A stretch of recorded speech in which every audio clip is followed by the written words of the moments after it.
በቃ ካሁን በኋላ የአንቺ ክራንቅቡም ሆነ የአንቺም ስጦታ ለአብርሃም አያስፈልገውም። ስለዚህ ሰዓትሽን ይዘሽ ሂጂ። በቃ ወይ አንዴ ፍሬም ስማኝ። እኔ ሰዓት ወደ መጀመሪያ ህይወቴ እንኳን መመለስ ብትፈልግ በእንደዚህ አይነት መንገድ አይደለም የምትመለሰው። ገባህ አይደለ? ሰላም ጤና ይስጥልኝ። ውድ የተከበራችሁ ቤተሰቦች እንዴት ናችሁ? ነው ያለው ይመስገን። እንግዲህ የነ ሄርሜላ ጉዳይ የነ ሩታ የነ አብረሽ የነ ኤፍሬም ቀጥሏል ነው የምላችሁ። እና ልክ መግቢያው ላይ እንደሰማችሁት እንግዲህ ይሄንን ቅራቅንቦሽን ይዘሽ ወደ ቤትሽ ትሄጃለሽ ነው ያላት። እና ኤፍሬም ትክክል ናት ሄርሜላ፣ በዚህ ሁኔታ አይደለም መለያየት ያለባቸው። ምክንያቱም ብዙ ነገር አሳልፈዋል። አብርሽ አሁንም ፈልጎት አይደለም። አያችሁ እዚህ ጋር ሰላም ስትለው ለምን አልፈልግሽም ሰላም አትበኝ ለምን አላለም ነበረ።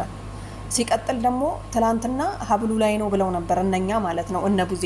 አሁን ደግሞ አንተ አይ ሰዓቱ ላይ ነው አልክ ማለት ነው። እና ሰዓቱን ባንዴ አውልቀክ እንዴት ነው እሱን ጤና መሆኑን ያረጋገጥከው? አብርሽማ ደነገጠኩ ልክ ስትመጣ ማለት ነው። ምክንያቱም እንደምታዩት ፍዝዝ ብሎ ምናምን በእጁ ራሱ ከኋላ ያዝ አድርጎ ነው ሰላም የሚላት ማለት ነው። አያቻ መክሮት ነበር። አብርሽ ተመክሮ እንደሆነ ያስታውቃል። ከምሬ ነው። አብርሽ ተመክሮ እንደሆነ በጣም ነው የሚያስታውቀው። እንግዲህ ኤፍሬም ዛሬ ሁለተኛ አጠገቡ እንዳትደርስ ሰዓቱንም አውልቆ ሰዓቱን ወርውሮላት እንግዲህ ይዛ ሄዳለች። ምክንያቱም ሄርሜላ ተወደዋለች። ምክንያቱም ያሳለፉት ሰው እኮ የሆነ ጊዜ የሆነ ነገር አሳልፎ በአንድ ጊዜ የሚለያይ ነገር አይደለም። ምክንያቱም ይሄ ማንም ሰው የሚያደርገው ነው። ኤፍሬም ተረጋጋ። ምክንያቱም አንተ አሁን ለሩታ ያገዝክ ነው የሚመስለው ማለት ነው። አሁን ሳስበው ለወንድም የሚሆነውን ነገር ነው ማየት ያለብን። ምክንያቱም ከሩታም ከሄርሜላም ለይና አስቀምጥ። ሰዓቱን መስጠቱ ጥሩ ነው፣ መጠራጠራችሁ ሁሉም ጥሩ ነው። ግን እኮ እዚህ አይደለም መውለቅ ያለበት የሆነ ቦታ አለ አይደለ?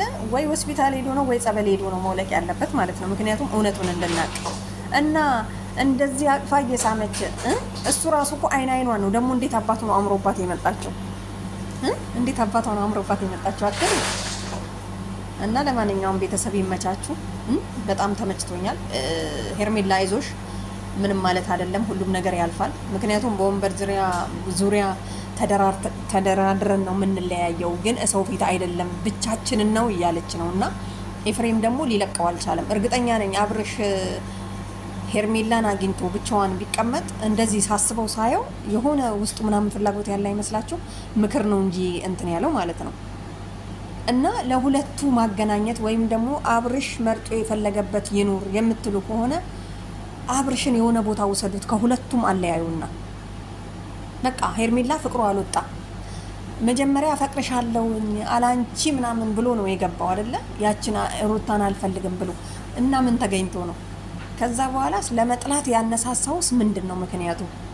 መተቱ በሀብሉ ተባለ፣ ሀብሉም ሞልቋል። እንግዲህ በሰዓቱም ተብሏል፣ እንግዲህ ሰዓቱም ሞልቋል። ምኑ ጋር ነው የሚመስላችሁ? ምኑ ጋር ይመስላችኋል? እንደዚህ ጥምጥም እያለችበት እቺ ልጅ ፍቅር እያለባት እንዴት ነው የምትገነጣጥሏቸው? እና አሁን እኮ ሄርሜላ ጥፋት የለባትም። ሄርሜላ የምታውቀው ነገር የለም። አብርሽ ሩታን ተወና በቃ 80 ቀደናል አለ፣ ተጋቡ፣ አብረው ኖሩ። ምን አጠፋች እቺ ልጅ? አሁን ምን አጠፋች?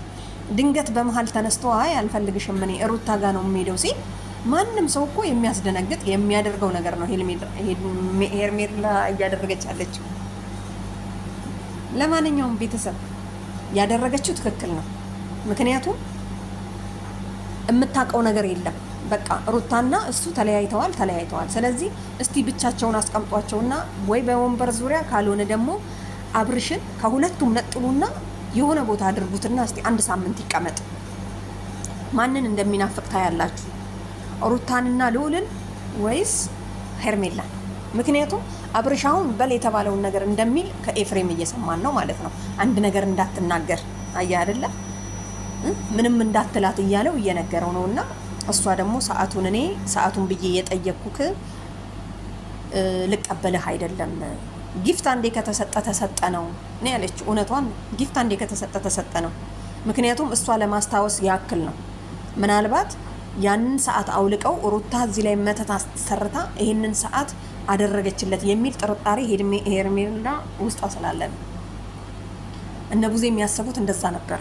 ገባችሁ አይደለ? ስለዚህ ልጁ ወላ ሰዓት ወላ ምናምን ነገር ማድረግ አይጠበቅበትም። ሲጀመር ደግሞ እንዲህ አይነት ነገር እኮ ግድ በሰዓት ብቻ ነው እንዴ? ምንም ነገር ሳያረጉ ራሱ ይሄው እየተደረገባቸው አይደለ እንዴ መንፈስ። ስለዚህ እኔ የምለው ወደ ሩታም ከሄደ በፍላጎቱ ይሁንለት ነው፣ ወደ ሄርሜላም ከሄደ በፍላጎቱ ይሁንለት ነው። ምክንያቱም ሄርሜላ ስታስቡት የሰው ነገር የሰው ነው፣ የሰው ነገር የሰው ነው ለሚባለው ነገር መጀመሪያ ነው የቀረው። አብርሽ መጀመሪያ ሩታ መንከባከብ ነበረባት ብዬ አስባለሁ። ምክንያቱም አሁን ከተመለሰ በኋላ ነው እንክብካቤውን በጣም የጨመረችበት፣ ተመልሶ ጥሏት እንዳይሄድ ማለት ነው። እና ምን ለማለት ፈልጌ መሰላችሁ ቤተሰብ፣ ለማንኛውም ኤፍሬም ተረጋጋ። ምክንያቱም ሄርሜላን ለማጣጣል የምታደርገው ነገር በጣም እንትን ነው። እና እኔ ሳስበው ግን መጨረሻ ላይ አብርሽ ድኖ ሩታን አይፈልግም፣ ሄርሜላ ጋር ይገባል ብዬ ነው የማስበው። ምክንያቱም ሩታ ያደረገችበት ነው። ለምን ቤቴ ብሎ ለምን ሄርሜላን ጥሎ ሄደ? አንዳንዴ እኮ መጠርጠር እኮ ጥሩ ነው። መጠርጠር መመንጠር ነው አሉ። ለማንኛውም ቤተሰብ ይመቻችሁ። አምሮብሻል ሄርሜላ። ዛሬ እንግዲህ ሩታን አላየዋትም እና ለማንኛውም ይመቻችሁ ቤተሰብ። ላይክ እያደረጋችሁ ምናምን ነገር አበረታቱን። ምክንያቱም እኛ ደህና ጮማ የሆነ ነገር ይዘን እንድንመጣ ማለት ነው። እና እንደዚህ እየታቀፈች እንደዚህ ለምን ልክ ስትመጣ ኮስተር ብሎ አይኗ ላይ አውጥቶ ከማየቱ በፊት ኖ እንዳታቅፍኝ ለምን አላለም? አያችሁ አይደለ? እጇን እኮ ያዛት ኤፍሬም። አይገርምም? እና ለማንኛውም ይመቻችሁ ባይ